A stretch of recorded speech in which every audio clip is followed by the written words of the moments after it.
మా latest videos కోసం మా ఈ తెలుగు న్యూస్ ఛానల్ సబ్స్క్రైబ్ చేసి గంట సింబల్ యాక్టివేట్ చేసుకోండి. 2025 జూన్ 26వ తేదీ నుండి అనగా రేపటి నుండి ఆషాఢ మాసం ప్రారంభమవబోతోంది. ఈ ఆషాఢ మాసం అనేది చాలా గొప్ప మాసం, పవిత్ర మాసం.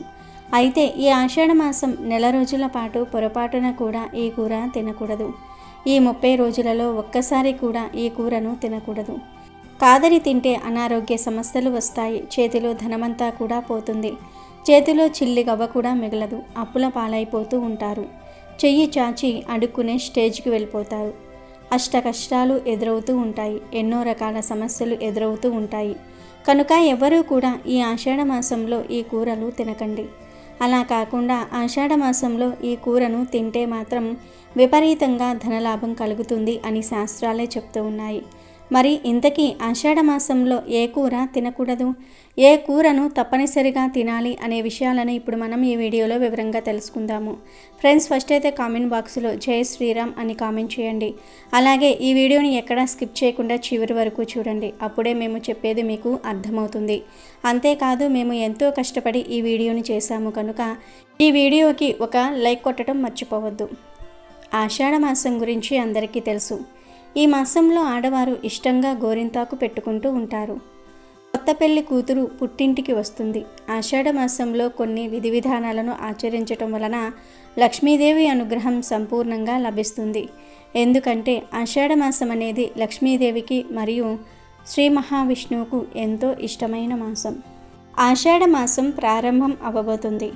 అంటే వారాహి నవరాత్రులు కూడా ప్రారంభం అవ్వబోతూ ఉన్నాయి. ఆషాఢ శుద్ధ పాడ్యమి నుండి నవమి వరకు వారాహి నవరాత్రులు జరుపుకుంటూ ఉంటారు. వీటినే గుప్త నవరాత్రులు అని కూడా అంటారు. వారాహి అమ్మవారి పూజను గృహస్థులు చేయకూడదు. అవన్నీ తాంత్రిక పూజలు కాబట్టి అందరూ చేయరు. వారాహి నవరాత్రులు అందరూ చేయకూడదు. కానీ వారాహి అమ్మవారి అనుగ్రహం కలగడానికి ఒక సులభమైన దీపాన్ని అయితే ఎవరైనా వెలిగించుకోవచ్చు. దాన్నే వారాహి కందదీపం అనే పేరుతో పిలుస్తూ ఉంటారు. ఆషాఢ మాసంలో శుక్రవారం పూట కానీ మంగళవారం పూట కానీ లేదా ఏ రోజైనా సరే ఈ వారాహి కందదీపాన్ని వెలిగించుకోవచ్చు. మీ ఇంట్లో అమ్మవారి ఫోటో దగ్గరే ఈ వారాహి కందదీపం వెలిగించుకోండి. వారాహి అమ్మవారిని మనసులో స్మరించుకోండి, సరిపోతుంది. ప్రత్యేకంగా వారాహి అమ్మవారి చిత్రపటం పూజామందిరంలో ఉంచాలన్న నియమం కూడా ఏమీ లేదు. మీ పూజా మందిరంలో వారాహి అమ్మవారిని మనసులో స్మరించుకుంటూ ఏ అమ్మవారి ఫోటో దగ్గరైనా సరే ఈ వారాహి కందదీపం వెలిగించుకోవచ్చు. మామూలు దీపం పెట్టి దాంతోపాటు ఈ వారాహి కందదీపం వెలిగించుకోవాలి. వారాహి కందదీపం ఎలా వెలిగించాలి అంటే, ఒక కందగడ్డ తీసుకోండి. దాన్ని శుభ్రంగా నీళ్ళతో కడగండి. పసుపు, కుంకుమ, గంధంతో ఆ కందగడ్డకు బొట్లు పెట్టండి. ఆ తర్వాత ఆ కంద గడ్డ పైభాగాన్ని తీసివేయండి. ఆ తీసేసిన ప్రదేశంలో ఒక మట్టి ప్రమిద ఉంచి నువ్వుల నూనె పోసి ఒత్తులు వేసి దీపం వెలిగించండి. దీన్నే వారాహి కందదీపం అంటారు. అంటే కందగడ్డ పైభాగాన్ని తీసి అక్కడ ప్రమిద పెట్టి నువ్వుల నూనె పోసి ఒత్తులు వేసి దీపం పెడితే దాన్ని కందదీపం అంటారు. ఈ కందదీపాన్ని పూజామందిరంలో వెలిగించి ఓం వారాహి దేవియే నమో నమః అని మనసులో స్మరించుకోండి. ఆ దీపం దగ్గరే తేనె నైవేద్యం పెట్టండి. లేదా చిలకడ దుంపలు ఏవైనా సరే ఉంటే ఆ దుంపలైనా సరే నైవేద్యం పెట్టండి. లేదా బెల్లం ముక్క నైవేద్యం పెట్టండి. మర్నాడు స్నానం చేసి ఆ కందదీపాన్ని అంటే ఆ మిగిలిపోయిన కందను గోమాతకు ఆహారంగా తినిపించండి. ఆషాఢ మాసంలో ఈ వారాహి కందదీపం పెడితే వారాహి అమ్మవారి అనుగ్రహం కలుగుతుంది. అలాగే ఆషాఢ మాసంలో వారాహి అమ్మవారికి సంబంధించిన కొన్ని ప్రత్యేకమైన నామాలు రోజు స్నానం చేశాక చదువుకుంటే మంచిది. ఆ నామాలు ఏమిటి అంటే పంచమి, దండనాథ, సంకేత, సమయేశ్వరి, సమయ, సంకేత, వారాహి, పోత్రిని, వార్తాలి, మహాసేన, ఆజ్ఞ, చక్రేశ్వరి, అరిగ్ని, శివ. ఇవి మొత్తం 12 నామాలు. దీన్ని వారాహి వజ్ర పంచర స్తోత్రం అనే పేరుతో పిలుస్తూ ఉంటారు. అంటే వారాహి అమ్మవారి వజ్ర పంజర స్తోత్రంలో 12 నామాలు ఉంటాయి. ఆ 12 నామాలు ఇవి: పంచమి దండనాథ సంకేత, సమయేశ్వరి సమయ సంకేత, వారాహి పోత్రిని, వార్ధాలి, మహాసేన, ఆజ్ఞా చక్రేశ్వరి, అరిగ్ని, శివ. ఈ 12 నామాలు రోజు స్నానం చేశాక చదువుకుంటే చాలు. ఎప్పుడైనా ఒక్కసారి మంగళవారం కానీ శుక్రవారం కానీ వారాహి కందదీపం వెలిగించుకుంటే చాలు. వారాహి అమ్మవారి సంపూర్ణమైన అనుగ్రహం వల్ల సకల శుభాలు చేకూరుతాయి. అలాగే కొన్ని మాసాలలో కొన్ని కూరలు తినకూడదని శాస్త్రాలలో ఉంది. అంటే తెలియక మనం ఈ కూరలను తినటం వలన లేదా బయట ఈ కూరలను తిని రావటం వలన పూజలన్నీ వృధాగా అయిపోతూ ఉంటాయి. ఎలాంటి ఫలితాలు కూడా రావు. కాబట్టి ఆషాఢ మాసంలో కొన్ని కూరలను ఇంట్లో వండకూడదు, ఎవరు తినకూడదు. ఇంట్లో కావచ్చు, బయట హోటల్స్లో కావచ్చు, ఎక్కడైనా ఫంక్షన్లో కావచ్చు, ఎక్కడా కూడా ఈ కూరలను తినకూడదు. ఆషాఢ మాసంలో కనీసం వారానికి ఒక్కసారైనా సరే ఇంట్లో సాంబ్రాణి ధూపం వేయాలి.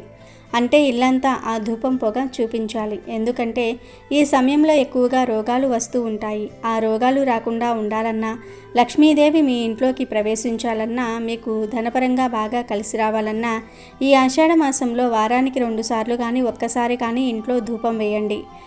ఈ పవిత్ర ఆషాఢ మాసంలో కొన్ని కూరలను తినకూడదని శాస్త్రాలలో ఉంది. మరి ఆ కూరలు ఏమిటి అంటే తోటకూర, పుట్టగొడుగులు, గోంగూర, పొనగంటి కూర, సొరకాయ.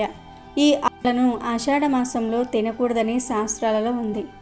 ఆషాఢంలో ఈ కూరలు తింటే లేనిపోని కష్టాలు వస్తాయి. కూరల రూపంలోనే కాదు, ఫ్రైల రూపంలో, బజ్జీల రూపంలో, ఇలా ఏ రూపంలోనూ కూడా ఈ కూరగాయలను తినకూడదు.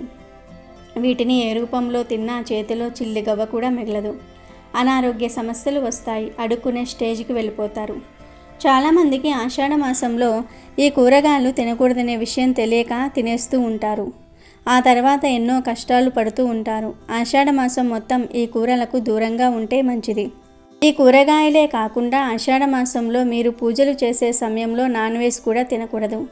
అంటే చేపలు, రొయ్యలు, పీతలు, మాంసము, గుడ్లు ఇలాంటివేమీ కూడా తినకూడదు. చాలామంది గుడ్డును నాన్ వెజ్ అనుకోరు, కానీ గుడ్లు కూడా నాన్ వెజ్జే. గుడ్లు ఏ చెట్టుకు కాయవు గనుక ఆషాఢ మాసంలో పూజలు చేసే రోజుల్లో ఈ నాన్ వెజ్ జోలికి వెళ్ళకూడదు. నాన్ వెజ్ని మాత్రం జస్ట్ పూజ చేసే రోజు తినకుండా ఉంటే సరిపోతుంది. మిగిలిన రోజుల్లో తినవచ్చు.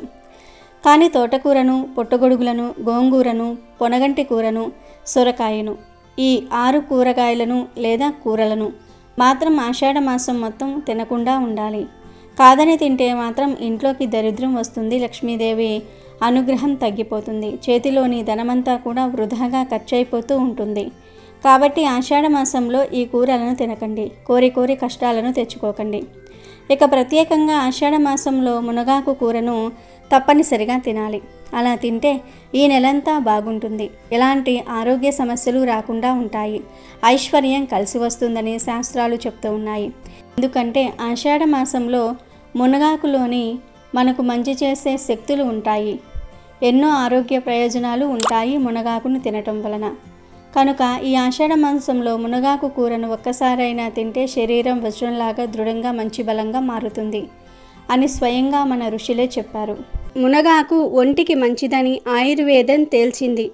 లేత మునగాకు తింటే కంటి సమస్యలన్నీ కూడా తీరిపోతాయని ప్రకృతి వైద్యులు సూచిస్తూ ఉంటారు. కానీ మునగాకు కొంచెం చిరుచేదుగా ఉంటుంది. పైగా విపరీతమైన వేడి చేస్తుంది.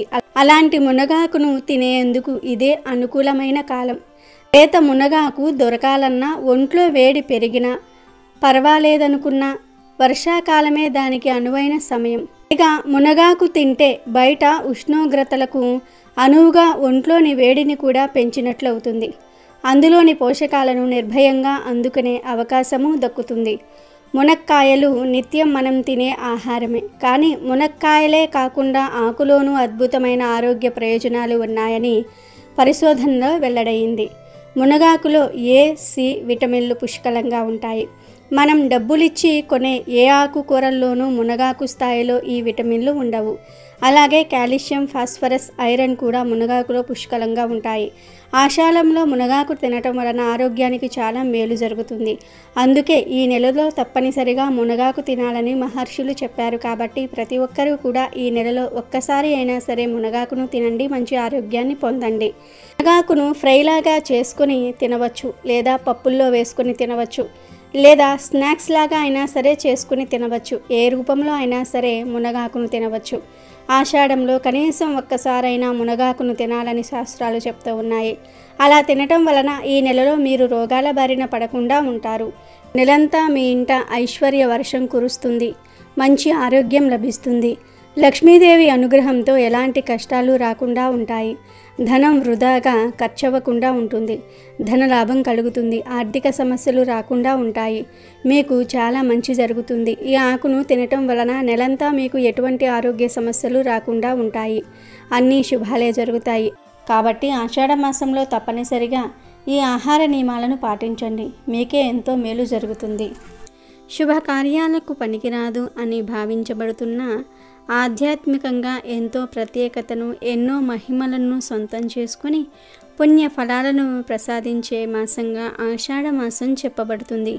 ఈ మాసంలోని పూర్ణిమ నాడు చంద్రుడు పూర్వాషాఢ నక్షత్ర సమీపంలో సంచరిస్తూ ఉంటాడు.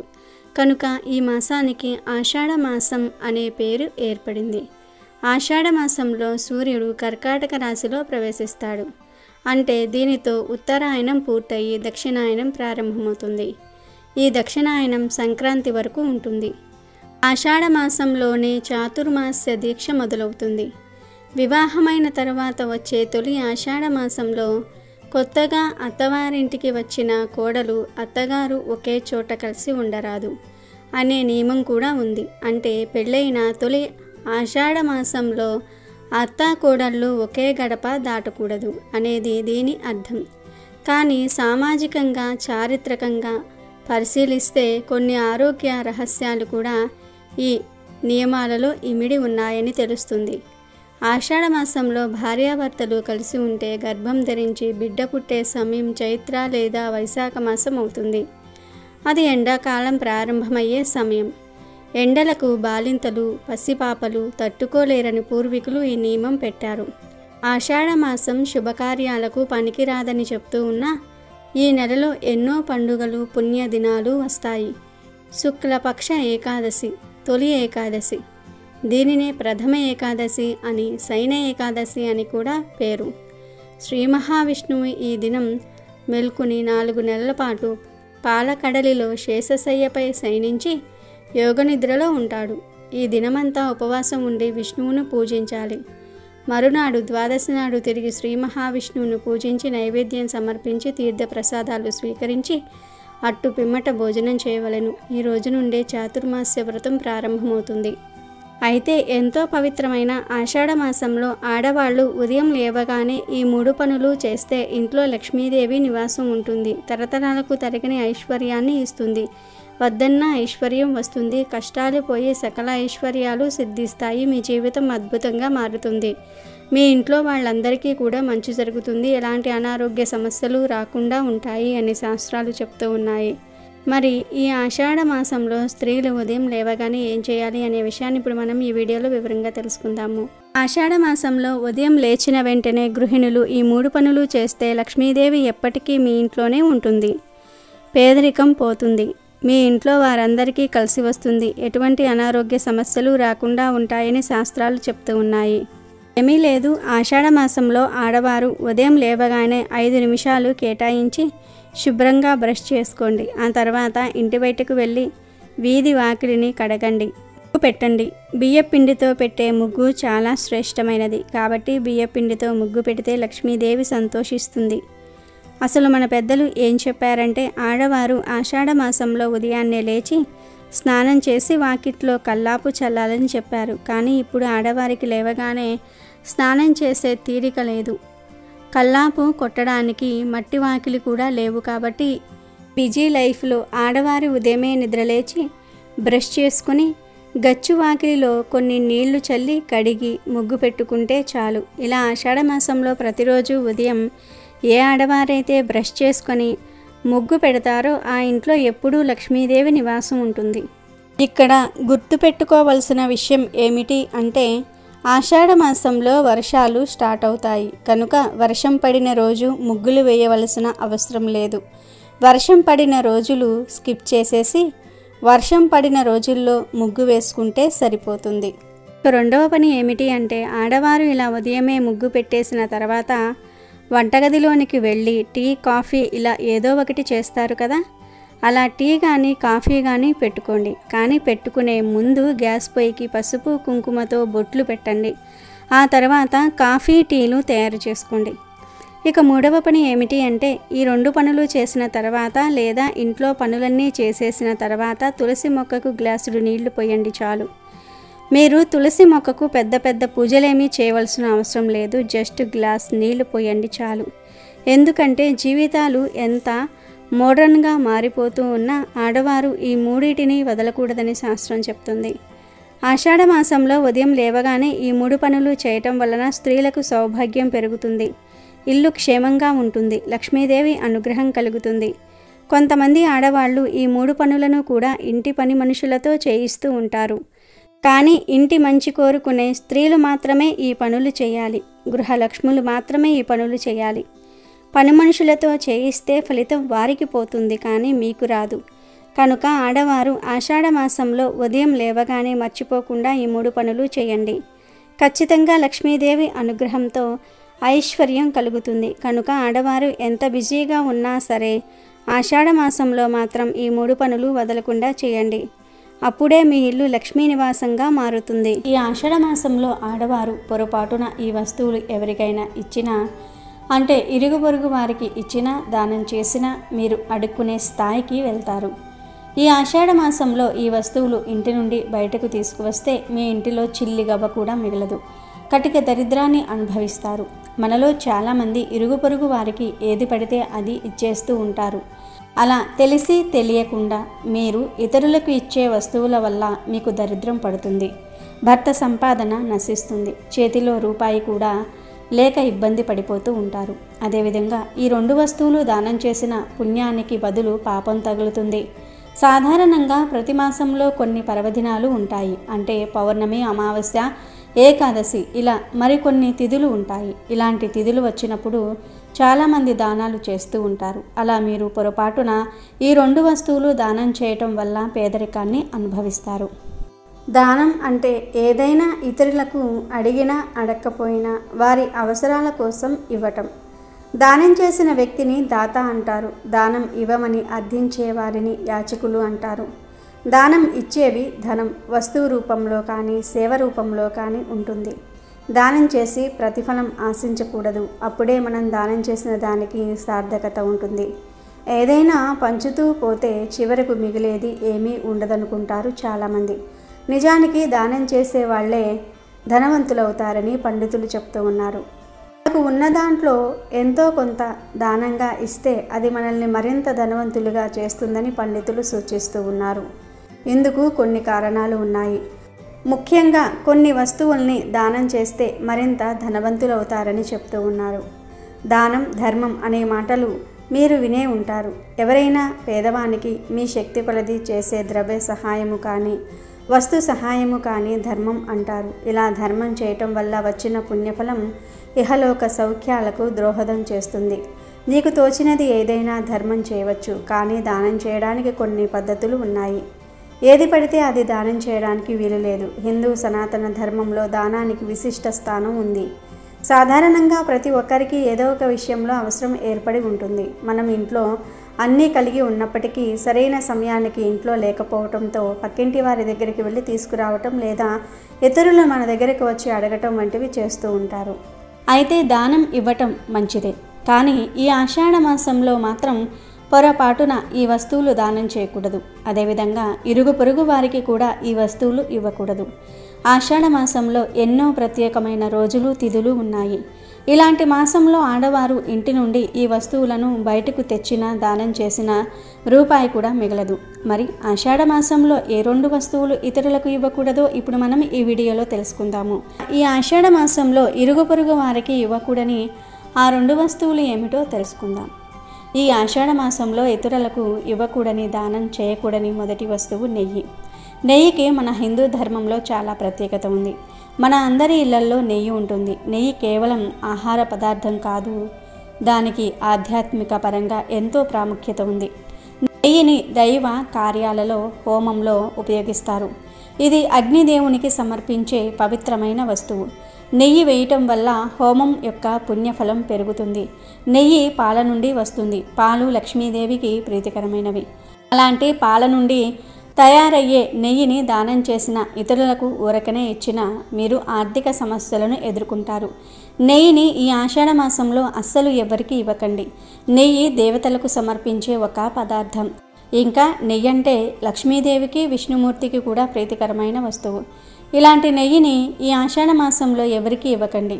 ఒక స్పూన్ నెయ్యి కూడా మీ ఇంటిలో నుండి బయట వారి దగ్గరకు వెళ్ళకూడదు. పొరపాటున మీరు నెయ్యిని గుమ్మం దాటిస్తే లక్ష్మీదేవి మీ ఇల్లు వదిలి వెళ్ళిపోతుంది. ఈ ఆషాఢ మాసంలో అస్సలు నెయ్యిని ఎవరికి ఇవ్వకండి. ఆడవారు ఈ విషయంలో మరింత జాగ్రత్తగా ఉండాలి. నెయ్యి దానం చేస్తే కష్టాలు వస్తాయని, లక్ష్మీదేవికి కోపం వస్తుందని ప్రాచీన కాలం నుండి మన పెద్దలు చెప్తూ ఉన్నారు. ఇక ఈ ఆషాఢ మాసంలో ఇతరులకు ఇవ్వకూడని వస్తువు ఒకటి ఉంది. దీనిని గనుక మీరు దానం చేస్తే మీ దాంపత్య జీవితంలో గొడవలను మీరే స్వయంగా ఆహ్వానించినట్లుగా అవుతుంది. ఆ వస్తువు ఏమిటి అంటే ఇనుము లేదా పదునైన వస్తువులు. ఉదాహరణకు సూదులు, కత్తి, కత్తెర ఇలాంటి పదునైన వస్తువులు.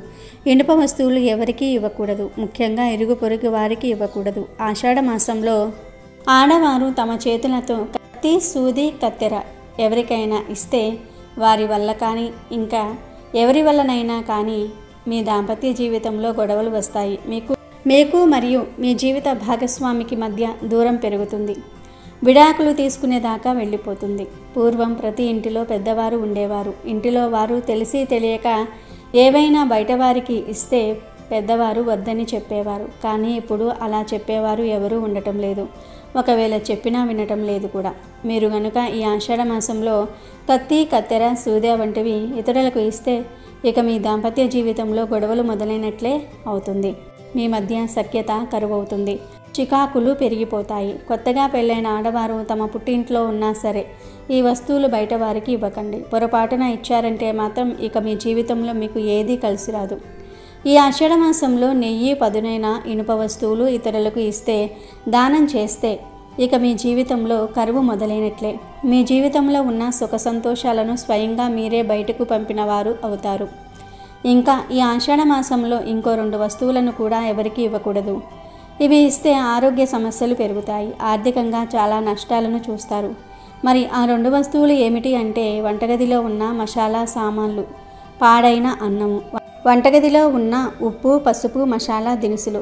బయట వారికి ఇచ్చారంటే మీరు అప్పులలో కూరుకుపోవటం ఖాయం. వంటగదిలో ఉన్న ఈ వస్తువులు ధన ఆకర్షణ శక్తిని కలిగి ఉంటాయి. ఇంకా ఇవి మీ జీవితానికి బాగా ముడిపడి ఉంటాయి. మీ జీవితంలో ఏది అనుకూలించినప్పుడు వంటగదిలో ఉన్న ఈ వస్తువులతో పరిహారం చేస్తే మూసుకుపోయిన ధన ద్వారాలు తెరుచుకుంటాయి. వీటిని మీరు ఇరుగు పొరుగు వారికి ఇచ్చినా వారి నుండి మీరు తీసుకున్న మీకే దరిద్రం పడుతుంది. లక్ష్మీదేవి ఆగ్రహించి ఇల్లు వదిలి వెళ్ళిపోతుంది. ఇక మీరు ఎన్ని పూజలు చేసినా ఫలితం ఉండదు. కాబట్టి వంటగదిలో ఉన్న కొన్ని ప్రత్యేకమైన వస్తువులను ఈ ఆషాఢ మాసంలో ఎవరికీ ఇవ్వకండి. అడుక్కునే స్థాయికి వెళ్ళిపోతారు. అదేవిధంగా పాడైపోయిన ఆహార పదార్థాలు అంటే అన్నం కానివ్వండి, ఫ్రూట్స్ కానివ్వండి, ఇంకా ఏవైనా సరే బయట వారికి ఇచ్చినా దానం చేసినా మీరు మరియు మీ కుటుంబ సభ్యులు ఆరోగ్య సమస్యలు ఎదుర్కొంటారు. ఎప్పుడైనా సరే కుటుంబంలో ఒకరు ఒక పుణ్యకార్యం చేస్తే ఆ పుణ్యం కుటుంబం మొత్తానికి వస్తుంది. అలాగే కుటుంబంలో ఎవరైనా ఒకరు తప్పుడు పని చేసినా, ఒకరిని ఏడిపించినా వారి యొక్క ఉసురు కుటుంబం మొత్తంపై ప్రభావం చూపుతుంది. కాబట్టి ఆడవారు ఈ ఆషాఢ మాసం వంటగదిలోని దినుసులను, పాడైన ఆహారాన్ని ఎవరికీ ఇవ్వకండి, దానం చేయకండి. వీటితో పాటు మరో 2 వస్తువులు కూడా మీ చేతులతో ఎవరికీ ఇవ్వకూడదు. చాలా నష్టపోతారు. చాలా కష్టాలను అనుభవించాల్సి వస్తుంది. ఇవ్వకూడని మరియు దానం చేయకూడని వస్తువుల్లో చీపురు ఒకటి. చీపురును లక్ష్మీదేవి స్వరూపంగా లేదా ఆమెకు అత్యంత ప్రీతిపాత్రమైన వస్తువుగా భావిస్తారు. ఇల్లు శుభ్రంగా ఉంటేనే లక్ష్మీదేవి నివసిస్తుందని నమ్ముతూ ఉంటారు. చీపురు ఇంటిని పరిశుభ్రంగా ఉంచడంలో కీలక పాత్ర పోషిస్తుంది. కాబట్టి అది లక్ష్మీదేవికి దగ్గరైన వస్తువుగా పరిగణించబడుతుంది. అమావాస్య రోజున చీపురు కొంటే మంచిదని, పాత చీపురును మంగళవారం, శుక్రవారం, గురువారం పారేయకూడదని ఇలా అనేక నమ్మకాలు ఉన్నాయి. చీపురు ఇంటిలోని చెడును, దుమ్ము, ధూళి, వ్యర్థాలను తొలగించేస్తుంది. ఇది పేదరికాన్ని, దురదృష్టాన్ని ఇంటి నుండి బయటకు పంపే సాధనంగా ప్రతీకాత్మకంగా భావించబడుతుంది. ఇల్లు ఎంత శుభ్రంగా ఉంటే అంత సంపద మరియు శ్రేయస్సు కలుగుతుందని నమ్మకం చీపురును శుభప్రదమైనదిగా భావిస్తూ ఉంటారు. కొత్త ఇంటికి వెళ్ళినప్పుడు ముందుగా చీపురు, ఉప్పు తీసుకువెళ్ళటం ఆనవాయితీ. ఇది కొత్త ఇంట్లో శుభాన్ని, శ్రేయస్సును కోరుతూ చేసే ఒక కర్మ. చీపురు లక్ష్మీదేవి స్వరూపంగా లేదా ఆమెకు సంబంధించినదిగా భావించబడుతుంది కాబట్టి దానిని దానం చేయటం అంటే లక్ష్మీదేవిని తమ ఇంటి నుండి బయటకు పంపించినట్లు అవుతుందని నమ్ముతూ ఉంటారు. ఇది ఆర్థిక నష్టాలకు, దురదృష్టానికి దారితీస్తుందని, ఇంట్లో సంపద నిలవదని భావిస్తూ ఉంటారు. ఇంటిని శుభ్రం చేసి సంపదను ఆకర్షించే చీపురును ఇతరులకు ఇవ్వటం వల్ల తమ ఇంటిలోని సంపద, అదృష్టం కూడా ఆ చీపురుతో పాటు బయటికి వెళ్ళిపోతాయని నమ్ముతూ ఉంటారు. ఇక మరొక వస్తువు ఏమిటి అంటే దువ్వెన. దువ్వెన కూడా ఎవరికి ఇవ్వకూడదు. ఇది ఒకరి జుట్టుకు సంబంధించినది. ఇది వ్యక్తిగత పరిశుభ్రత మరియు ఆరోగ్యానికి చిహ్నం. వ్యక్తిగత వస్తువులను ఇతరులతో పంచుకోవటం లేదా ఇవ్వటం అనేది శుభ్రంగా భావించబడదు. ఎందుకంటే అది వ్యక్తిగత శక్తిని లేదా అదృష్టాన్ని దూరం చేస్తుందని నమ్మకం. జుట్టును దువ్వుకోవటం అందాన్ని, ఆకర్షణను పెంచుతుంది. దువ్వెన ఈ ప్రక్రియలో కీలక పాత్ర పోషిస్తుంది. అందం మరియు ఆకర్షణ తరచుగా శ్రేయస్సు మరియు మంచి దృష్టితో ముడిపడి ఉంటాయి. లక్ష్మీదేవికి శుభ్రత, సౌభాగ్యం చాలా ముఖ్యమైనవి. దువ్వెన అనేది వ్యక్తిగత పరిశుభ్రతకు, చక్కటి రూపానికి సంబంధించినది. దువ్వెనను ఇతరులకు ఇవ్వటం వల్ల వ్యక్తిగత సౌభాగ్యము మరియు శుభ్రతను ఇతరులకు ధారపోస్తున్నట్లుగా అవుతుందని, తద్వారా లక్ష్మీదేవికి కోపం వచ్చి ఇంటిని వదిలి వెళ్ళిపోతుందని నమ్మకం. ఇది ఆర్థిక ఇబ్బందులకు దారితీస్తుందని భావిస్తూ ఉంటారు. మీరు కూడా దువ్వెనను ఇతరుల నుండి తీసుకోకూడదు. ఎవరి వద్దనైనా దువ్వెనను తీసుకొని తిరిగి ఇవ్వకుండా ఉండకూడదు. దాన్ని బదులుగా కానీ దానంగా కానీ తీసుకోకూడదు. ఇది మీ అదృష్టాన్ని ఎంతో ప్రభావితం చేస్తుందని వాస్తుశాస్త్ర నిపుణులు చెప్తూ ఉన్నారు. మీరు ఈ వస్తువులను ఒకవేళ ఎవరికైనా దానమిస్తే మీరు చేసే పనిలో కొంత భాగాన్ని కూడా వారికి ఇచ్చినట్లే అవుతుందని చెప్తూ ఉంటారు. కాబట్టి దువ్వెన విషయంలోనూ ఎవరికి ఇవ్వకుండా, ఎవరి వద్ద తీసుకోకుండా జాగ్రత్తగా ఉండండి. అదేవిధంగా మన చేతి గడియారాన్ని పొరపాటున కూడా ఎవరికీ ఇవ్వకూడదు. చేతి గడియారం యొక్క మంచి, చెడు అదృష్టంతో ముడిపడి ఉంటాయి. మనం క్రమం తప్పకుండా ధరించే వాచ్ను ఎవరికి పడితే వారికి ఇవ్వకూడదు. ఇలా చేస్తే అది మీ వృత్తి జీవితాన్ని ప్రభావితం చేస్తుంది. ఇక తీసుకున్న వారు కూడా ఒక్కోసారి చేతి గడియారం తీసుకోవడం వల్ల కొత్త కొత్త సమస్యలను ఎదుర్కోవాల్సి వస్తుంది. ఇక వాస్తు శాస్త్రం ప్రకారం ఇవ్వకూడని, తీసుకోకూడని మరొక వస్తువు పెన్. చాలామంది ఏదైనా అవసరం ఉన్నప్పుడు పక్క వాళ్ళను అడిగి పెన్ తీసుకుంటూ ఉంటారు. మళ్ళీ ఆ పని పూర్తయిన తర్వాత పెన్ తిరిగి ఇవ్వరు. ఒక్కోసారి ఇవ్వాలనుకున్నప్పటికీ మర్చిపోతారు. అయితే ఇది ఏమాత్రం మంచిది కాదని చెప్తూ ఉన్నారు వాస్తుశాస్త్ర నిపుణులు. ఎవరి దగ్గరైనా పెన్ తీసుకుంటే ఆ పెన్ను తిరిగి ఇవ్వాలని, దానిని మన వద్ద ఉంచుకోవటం వల్ల మన ఆర్థిక పరిస్థితులపై ప్రభావం పడుతుందని చెప్తూ ఉన్నారు. ఇప్పుడు మనం చెప్పుకున్న వస్తువులలో ఏ ఒక్క వస్తువును దానం చేసినా, ఇతరులకు ఇచ్చినా కటిక పేదరికాన్ని అనుభవిస్తారు. అడుక్కునే స్థాయికి వెళ్తారు. చాలా కష్టాలను, నష్టాలను అనుభవిస్తారు. కాబట్టి ఈ ఆషాఢ మాసంలో ఈ వస్తువులను ఎవరికీ ఇవ్వకుండా జాగ్రత్తగా ఉండండి. తెలుగు పంచాంగం ప్రకారం ఆషాఢ మాసం పవిత్రమైనది కాదు. ఈ నెలలో శుభకార్యాలు జరగవు. ఆషాఢ మాసంలో కొత్త కోడలు అత్తగారింట్లో ఉండకూడదు. ఆషాఢ మాసం దేవతలను పూజించడానికి చాలా పవిత్రమైనది. ఆషాఢంలో ఎట్టి పరిస్థితుల్లో వివాహాలు జరిపించరు. ఎందుకంటే ఆషాఢ మాసం పవిత్రమైన పూజలు, వ్రతాలు, రథయాత్రలు, పల్లకీ సేవలకు శుభప్రదం. అందుకే ఈ నెలలో ఆలయాలు భక్తులతో కిటకిటలాడుతూ ఉంటాయి. ఆషాఢంలో పండితులు కూడా పూజా కార్యక్రమాల్లో నిమగ్నమై బిజీగా ఉంటారు. కనుక పండితులకు టైం ఉండదు. అందుకే ఈ నెలలో పెళ్ళిళ్ళు చేయకూడదని పెద్దలు నియమం పెట్టారు. అంతేకాదు ఆషాఢంలో శ్రీ మహావిష్ణువు నిద్రలోనికి వెళ్తాడు. దీనివల్ల వివాహం చేసుకున్న దంపతులకు ఆయన ఆశీస్సులు లభించవు. ఈ కారణం వలన కూడా ఈ నెలలో పెళ్ళిళ్ళు చేయరు. అలాగే ఆషాఢ మాసం వచ్చిందంటే కొత్తగా వచ్చిన కోడలు అత్తగారింట్లో ఉండకూడదు. అందుకే వారిని తమ పుట్టింటికి పంపించి వేస్తారు. ఆషాఢ మాసంలో గర్భం దాల్చితే తల్లి బిడ్డలకు అనారోగ్య సమస్యలు వస్తాయని మన పూర్వీకులు భావించేవారు. అందుకే భార్యాభర్తలను ఈ నెలలో దూరంగా పెట్టే ప్రయత్నం తీసుకొచ్చారు. ఇక ఆషాఢ మాసం అనగానే మగువలకు ముందుగా గుర్తుకు వచ్చేది గోరింతాకు. ఆషాఢ మాసంలో పల్లెల్లో ఆడవారు అందరూ ఒక చోట చేరి గోరింతాకు పెట్టుకోవడాన్ని ఒక పండుగలాగా చేసుకుంటారు. ఆషాఢంలో వర్షాలు ఊపందుకుంటాయన్న విషయం తెలిసిందే. తరచూ వర్షపు నీటిలో నానుతూ ఉంటారు. ఇక పొలం పనుల్లో పాల్గొనే వారైతే రోజు నీటిలో తడవక తప్పదు. దాంతో గోర్లు సందున నీరు చేరి చర్మ వ్యాధులు వచ్చే ప్రమాదం ఉంది. గోర్లు కూడా పెలుసుబారిపోతాయి. ఇలాంటి సమస్యలన్నిటినీ దూరం చేసే సత్తా గోరింతాకుకు ఉంది. పైగా గోరింతాకును పెట్టుకోవటం వల్ల కఫ సంబంధమైన దోషాలు కూడా తగ్గుతాయని పెద్దలు చెప్తూ ఉంటారు. ముఖ్యంగా పెళ్ళైన వారు తప్పనిసరిగా ఈ మాసంలో గోరింతాకు పెట్టుకోవాలని ఆచారం ఉంది. మన ఆరోగ్య పరంగా కూడా ఈ గోరింతాకు ఎంతో ఉపయోగపడుతుంది. ఎందుకంటే ఆషాఢ మాసంలో వర్షాలు ఎక్కువగా కురుస్తూ ఉంటాయి.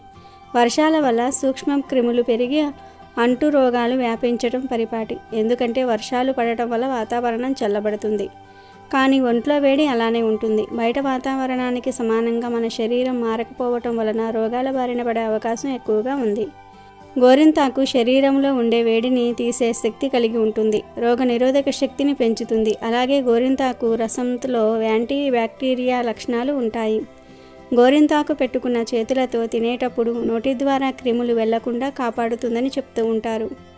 అంతేకాదు గోరింతాకుకు ఒత్తిడిని తగ్గించే లక్షణం కూడా కలిగి ఉంటుంది. ఆడవారు గోరింతాకును పెట్టుకోవటం వల్ల గోళ్ళు అందంగా ఆరోగ్యంగా ఉంటాయి. ఆడవారు ఎక్కువగా డిటర్జెంట్స్ సర్పులను వాడటం వల్ల గోళ్ళల్లో నీరు చేరుతుంది.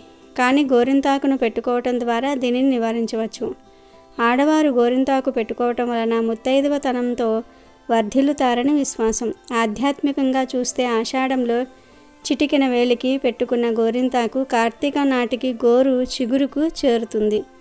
గోరింతాకు పెట్టుకున్న చిటికెన వేలి చిగురు నుంచి నీళ్లు శివలింగంపై పడితే పుణ్యఫలమని కూడా చెప్తూ ఉంటారు మన పెద్దలు. వర్షాకాలంతో పాటుగా ఆషాఢ మాసం ప్రవేశిస్తుంది. ఆ ఆషాఢ మాసం తనతో కొన్ని ఆచారాలను తీసుకువస్తుంది. అవన్నీ ఉత్త చేదస్తాలంటూ కొంతమంది కొట్టివేయవచ్చు. ఎప్పుడో పాతకాలం నాటి పద్ధతులంటూ మరికొందరు విసుక్కోవచ్చు. కానీ ఆషాఢంలో పాటించాలంటూ పెద్దలు చెప్పే ప్రతి ఆచారం వెనుక ఓ కారణం కనిపిస్తుంది. మాసంలో సముద్ర స్నానం చేయాలి. ఆషాఢ మాసంలో సముద్ర స్నానాన్ని చేయాలని మన పెద్దలు చెప్పారు. ఆ క మ వే పేరుతో సముద్ర స్నానానికి అనువైన మాసాలలో ఒకటిగా ఆషాఢ మాసాన్ని పేర్కొంటారు. ఆషాఢం వరకు సముద్రపు ఉపరితలం ఆవిర్లు కక్కుతూ ఉంటుంది. వర్ష ఋతువుతో పాటుగా అందులోనికి కొత్త నీరు చేరుతుంది. ఆ నీరు ఉరకలు వేస్తూ సముద్రంలోనికి చేరే సమయంలో మొక్కలు ఖనిజాలలో ఉన్న ఔషధ గుణాలన్నీ తనతో పాటుగా తీసుకువస్తుంది. అలాంటి సముద్ర స్నానం ఆరోగ్యాన్ని అందించి తీరుతుంది. ఇక ఆషాఢంలో మొదలయ్యే దక్షిణాయనం పితృదేవతలకు ఇష్టమైన కాలంగా చెప్పబడుతుంది. కాబట్టి వారి పేరు మీదుగా దానాలు చేసేందుకు ఇది అనువైన సమయమని అంటారు. ముఖ్యంగా గొడుగు, చెప్పులు దానం చేయమని పెద్దలు సూచిస్తూ ఉంటారు. వర్షాకాలంలో ఈ రెండు వస్తువులు ఎంత అవసరమో చెప్పనవసరం లేదు కదా. అమెజాన్లో బెస్ట్ డిస్కౌంట్స్ కోసం వీడియో డిస్క్రిప్షన్లో లింకు ఉంది, చూడండి. అలాగే మా టెలిగ్రామ్ ఛానల్ సబ్స్క్రైబ్ చేసుకోండి.